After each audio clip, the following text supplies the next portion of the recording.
welcome to the Unlist. Or should I say, the pajama party, because I am, once again, in my pajamas. And I don't care. I'm so classy that I've got a glass of Kool-Aid, and yeah, that's just how I roll. Pajamas, Kool-Aid, real classy kind of guy. Got my Goose Pub official tumbler here. Not sponsored, but I really love going there on weekends. It's like my little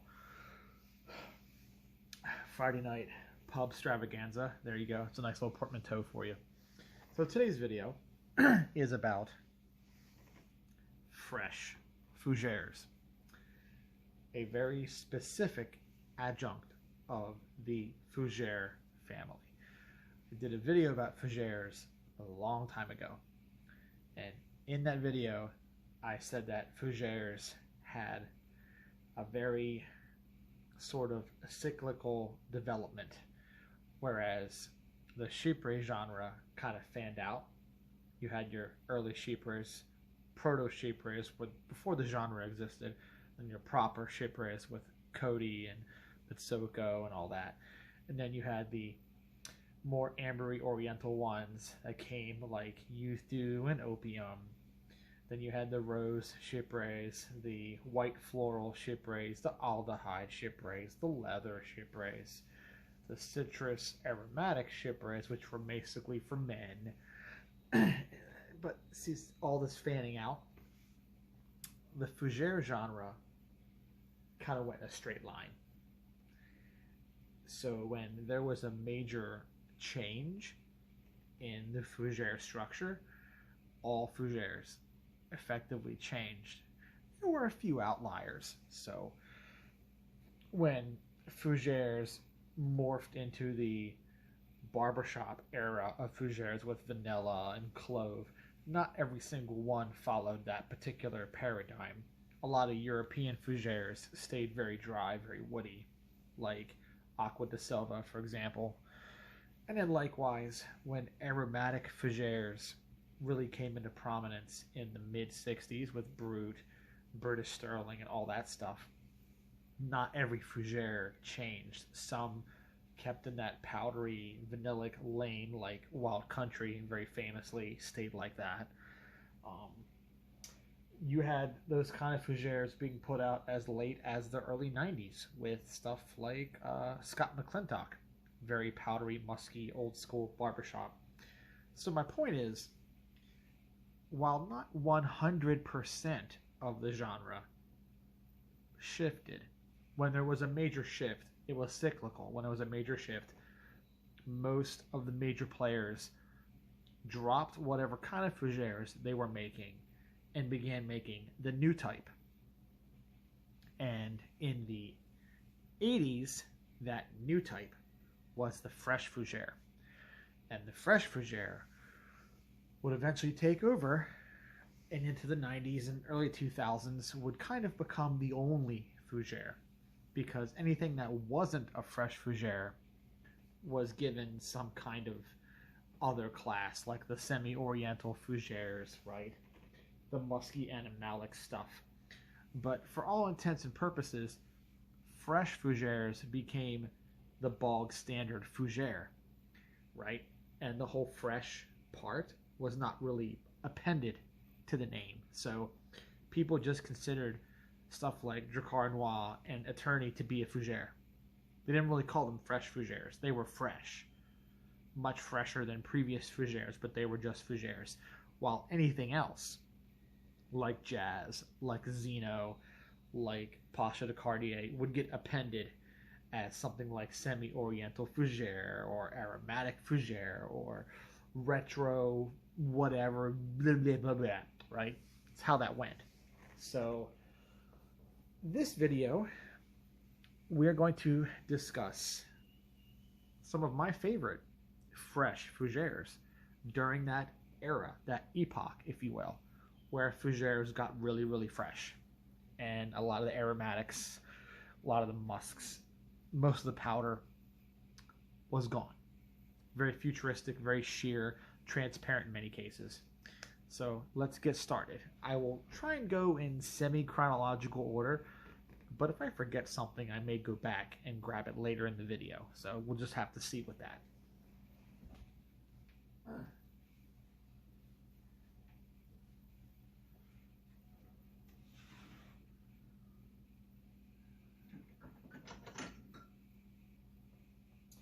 So, probably one of the earliest examples of a fresh fougere would be Enzaro Parfum from 1978.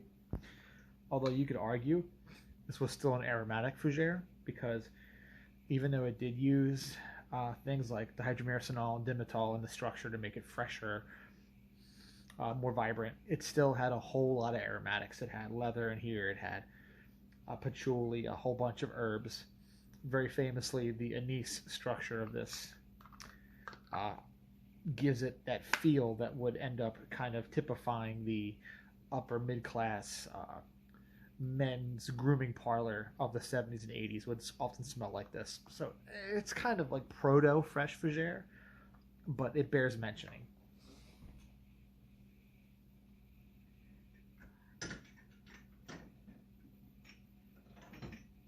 Now this came out many decades later, but it's worth mentioning the Enzaro Low version. This version that came out in 2011, I believe, is technically a fresh fougere because it's got more of the fresh fougere structure.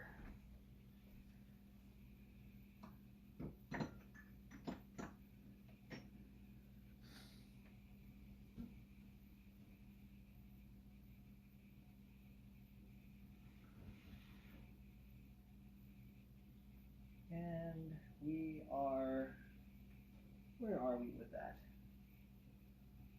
Where are we with the fragrance I am looking for? Where is it?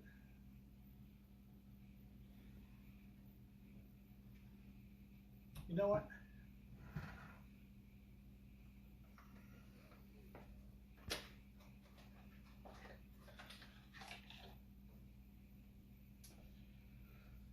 Don't know where my current bottle is I'm using, so I will grab the backup. The backup. Drakkar Noir, 1982.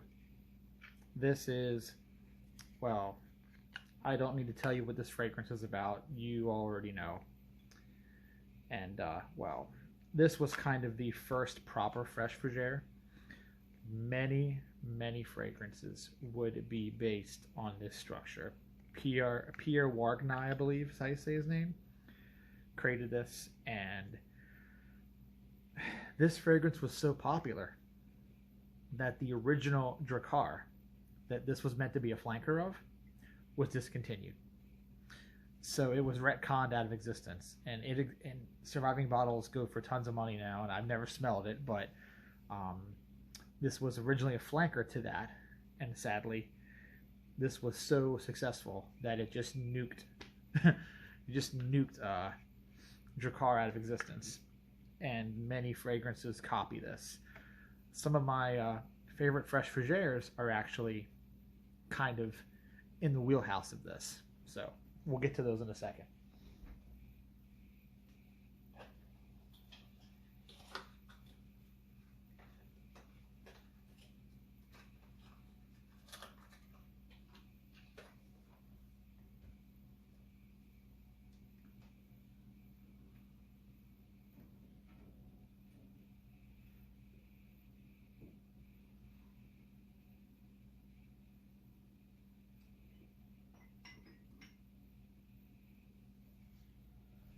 So the big thing about Drakkar Noir, which makes it noir, is the smoky notes it has in the base. It has a very dark smokiness to it that runs contrast to the fresh notes, the hydramyrocinol, the lavender, the real bright sharp lemon up top. So many other houses that created competing fragrances to Drakkar Noir, they would try to like de-noir the fragrance, take the smokiness out, and put something else in to give it its own unique twist. And Houbigant, who kind of invented the Fougère as we know it with the original Fougère Royale from 1882. They would come back a century later and they would make this, Duc de Vervins, in 1985. So, fun fact, exclusive launch in 1985. They sold only, I think, 1,000 bottles or something, and they had a metal version of this frame. This frame was metal and not plastic. And then what happened was those were all sold because they were limited production to celebrate the 100th anniversary of Fougère Royale or whatever. And then Duc de Vervins was quietly returned to market in 1991, actually. Now I almost said 81. 91. And when it returned to market, it had a plain bottle, a tall bottle with a green label on it. And then eventually they reintroduced this bottle with a plastic frame. So if you ever see one of these with a metal frame, it's one of those original 1,000 bottles, and it's probably worth tons of money, and you're probably not going to use it. It'll probably also be a splash and not a spray. These are sprays.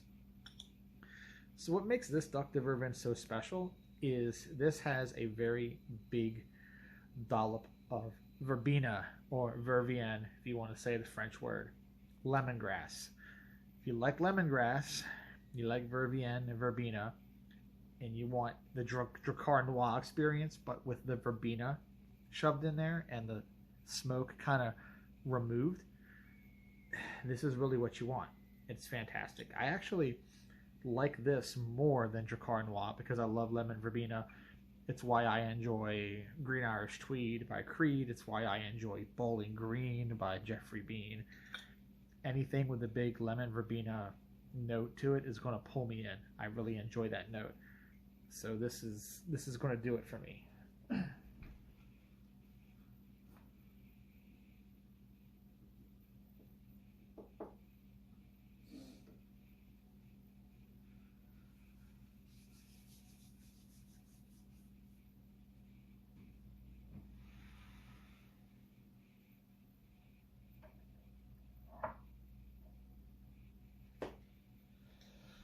Now, I don't have Xerius. I know I should. It's a very important fragrance, but I don't have it.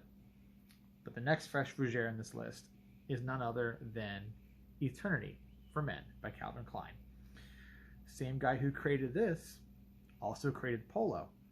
And it's funny because people who like original Polo hate perfumes like this. They want the big, mossy, tobacco, piney, musky stuff. And this is like the antithesis of all that. Same perfumer though. Carlos Benet made them both. Shows you how versatile he is. If he can create something like Polo and then also create something like this. Two polar opposites, both very iconic men's fragrances. I have Polo and I have this. I love them both. So the big thing about Eternity is it was starting to really showcase the era of Calvin Klein when they were pushing for more abstract synthetic accords, overtly, intentionally synthetic, to be futuristic, to be cyberpunk, or whatever you want to call it, like RoboCop, Total Recall, Philip K. Dick novel.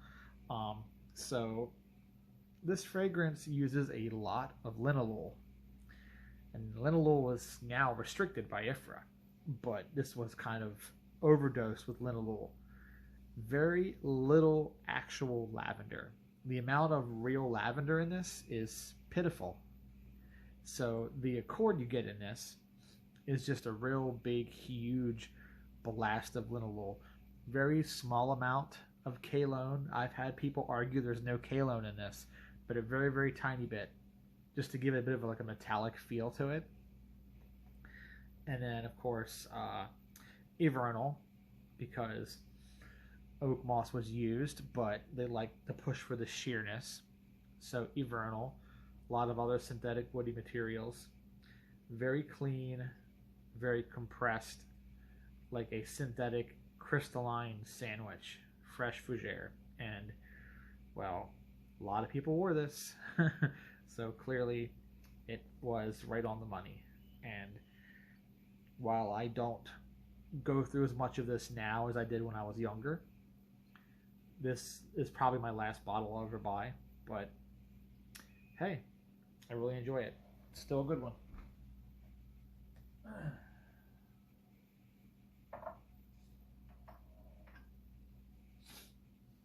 Now, of course, we are going to have the good old-fashioned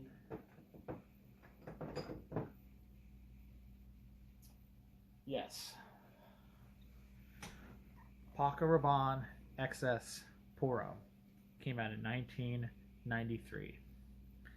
And I love the sort of flip top Zippo sort of deal.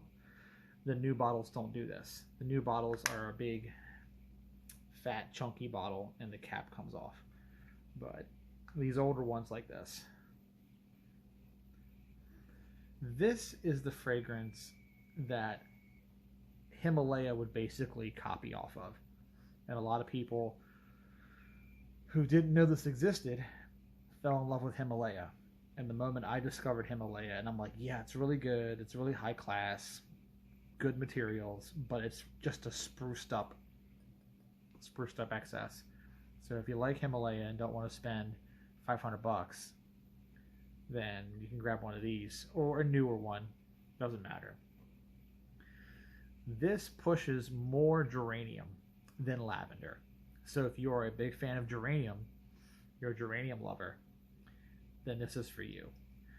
It's very metallic, very clean. This is actually kind of a powerhouse fragrance. It's kind of odd because most fresh Fougères in the 90s were very soft, very quiet, very sort of effluent in the air, but not really punchy.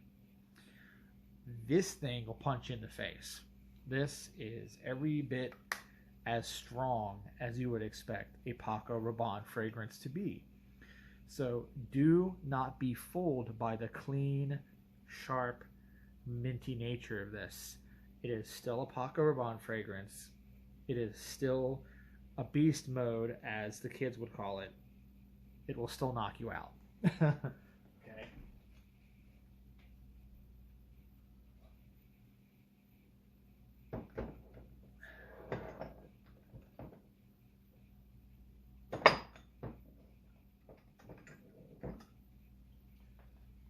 Funny thing is, strong as that is, Paco Rabanne saw fit to make an extreme version. I think 2000, 2001 maybe. And they did. They made an extreme version. This one is much less fresh than the original, obviously. And it veers much more into territory similar to Dolce & Gabbana Porro, which is also a fresh Fougère, but goes into more of a tobacco direction. But yeah, I just figured I'd mention that. For as strong as that is, they make a stronger one. Well, used to make a stronger one.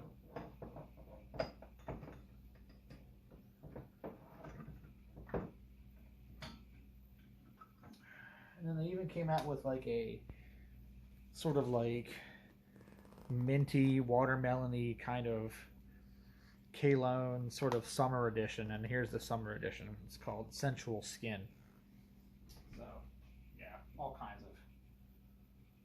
kinds of weirdness.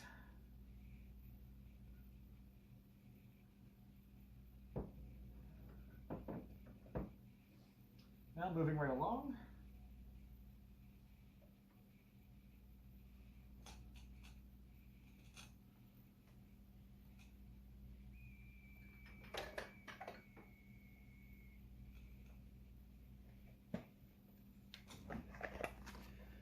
Curve by Liz Claiborne.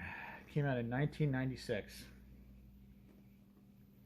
When this stuff came out, it was a revolution in a bottle, in a can. So revolution in a bottle, in a can. A lot of people in Europe didn't get this, I understand.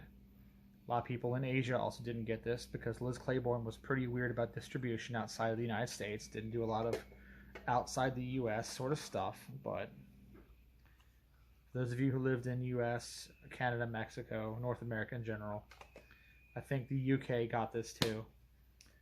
Maybe Australia did, I don't really know. But Jean-Claude Delville created this. And he kind of laid down the blueprint for all of the stuff in the 2000s that got really popular. So, including other curve flankers, but the DNA that would eventually find its way into stuff like Be Delicious, Men, Donna Karan, stuff like Abercrombie and Fitch Fierce, right, 2002. Even as late as like Mont Blanc Legend from 2011. A lot of those fragrances carry this one's DNA. So it's sweet, fresh, fruity, has a lot of clary sage in it, has a very clean musk profile, and this was kind of the mall fragrance that was everywhere, at least in the United States. Every teenage boy and young 20-something guy in the 90s and 2000s, if they weren't wearing Acqua di Gio, okay, they weren't wearing Polo Blue or something like that, they were wearing this.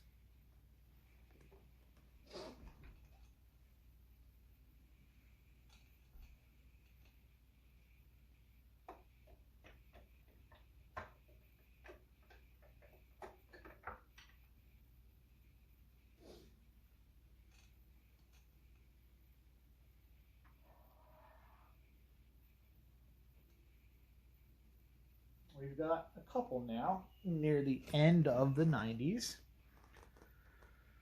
This one is Pleasures for Men by Estee Lauder. I believe 96 or 97 for this one. So right around when Curve came out, maybe right after. Another Pierre Wargnier composition, okay? Just like Drakkar Noir from 82. Except he had other perfumers helping him here. I believe he was also working with Anne Flippo in this. So it's him and Anne Flippo together. And this one is very, very interesting. It kind of takes the whole eternity thing, but then it adds a bunch of really sort of leafy kind of the sort of leafy, fresh tobacco vibe that like Dolce & Gabbana Pour Homme has, that Versace the Dreamer has. And like I said, Dolce & Gabbana Pour Homme is kind of a fresh fougere, but the tobacco really kind of messes with it. I feel like with Pleasures, that the perfumers who were working on this realized that the Dolce & Gabbana structure had gone too far into the aromatic direction to really be a fresh fougere in the way that was popular then. So they kind of dialed it back a bit. It had more lavender, again, more linalool, a lot of these buzzy chemicals and different kinds of synthetic musks. Very synthetic fragrance this is. But it's a very strange bird because it really just tries to be the sort of midway between all the different directions you could go with a fragrance of this genre. So everyone who smells Pleasures thinks it smells like a different fragrance. People say, it smells like Eternity. People say, oh, it smells like Dolce & Gabbana. People say, oh, it smells like Curve. Oh, it smells like this. Oh, it smells like that. It's a little bit of all of them. And it's nice. A lot of people would not put that in their favorites. But I do because I appreciate the sheer balancing act that fragrance is trying to perform. And I admire that. It's hard to do that. You know, if you could have the fragrance equivalent of walking on eggshells, that's it. That's walking on eggshells. Oh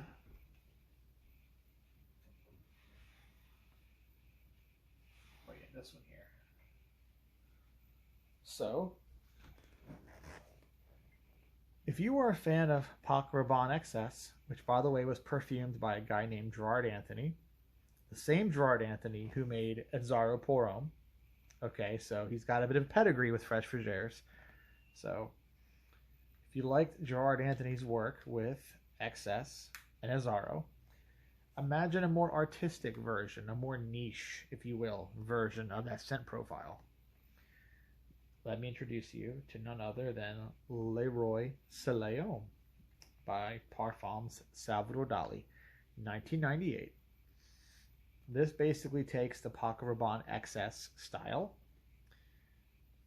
and just kind of rids itself of all of the heavy-handed geranium, all the big minty notes, all the sharp, sort of sharp musk profile, the really punchy stuff that's in that, and puts in more of like this slightly fruity, slightly more rosy kind of scent profile. Gives a bit of a tropical twist while also trying to be a bit more floral. It's hard to explain it exactly, but it's like a tropical floral garden tacked onto a fresh fougere like an excess. So yeah, very weird stuff. It's about as niche as this genre really gets.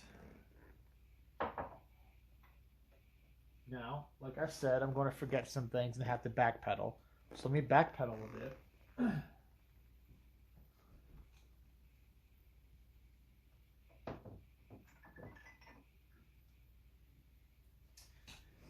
Take us to the Platinum Egoist. The Platinum Egoist by Chanel. This was Chanel's answer to Egoist not selling very well. It's composed by both Jacques Polge and Francois Demachy when he worked for Chanel. And it's kind of the start of the whole metallic, hot-pressed dry cleaning smell. A smell that other fresh fougères would use later on that I will get to in this video before I run out of time. So if you like that really sharp, metallic, dry cleaning laundry smell, like a hot press suit just come out of the dry cleaners on your way to work, this is for you. This is your big one.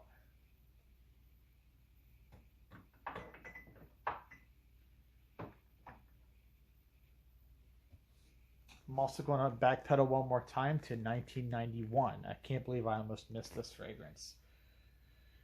Anthracite Pour l'Homme by Giacomo.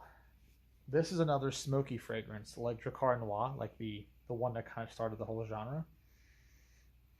And this is smoky with clary sage, and it uses birch and clove. It also uses allyl amyl glycolate. If you know what allyl amyl glycolate is, it's the material that produces the pineapple accord in Aventus. So you're probably thinking, well, if this fragrance has allyl amyl glycolate in it, and it also has birch in it, does that mean it smells like Aventus in the opening? Yes, this does actually smell like Aventus in the opening, but the rest of the fragrance is completely different. So in 1991, you had a fragrance with smoky pineapples. Smoky pineapples in the opening. But then the rest of it is fougere. It's lavender, it's geranium, it's oak moss, it's tonka, it's got the clary sage. So don't get it twisted. You're not going to find Aventus in this bottle, but you're going to find the opening of Aventus almost 20 years before Aventus came out. Kind of cool. And it's just a very good fragrance in general. So that counts.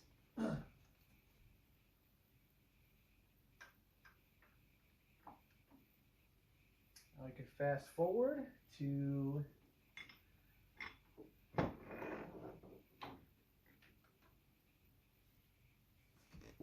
another fragrance that has allyl amyl glycolate in it, and that is Cabaret de Grey Homme by Parfum Grey. This was made by Pierre Bourdon, the guy who uses allyl amyl glycolate in a lot of his fragrances. Okay, he is like the grandfather of Aventus anyway, even though he didn't actually work on it himself, not directly. So this has a bit of a pineapple opening, but then goes into another fresh fougere, lavender, very nice, sharp, clean lavender. Clary sage once again, very floral, very nice. Not smoky though, not smoky like anthracite, but very similar to anthracite. Anthracite if it was more about fruit and sage and less about smoke. Very good though. Very under the radar fragrance. Might be expensive now, but it never used to be.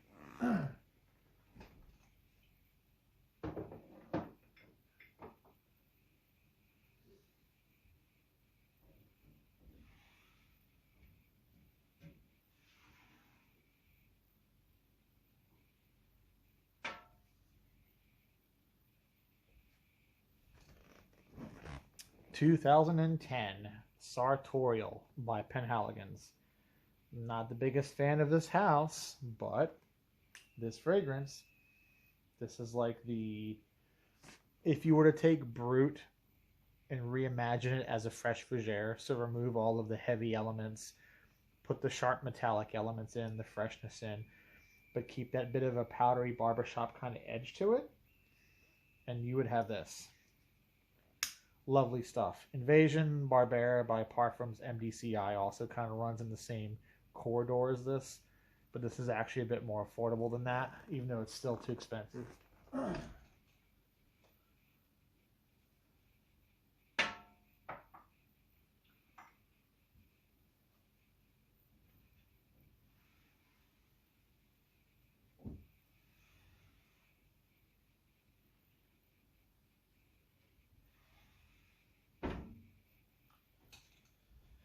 And I'm just going to put a pin in it right there. I'm going to stop right there because I could dig for more fresh fougères.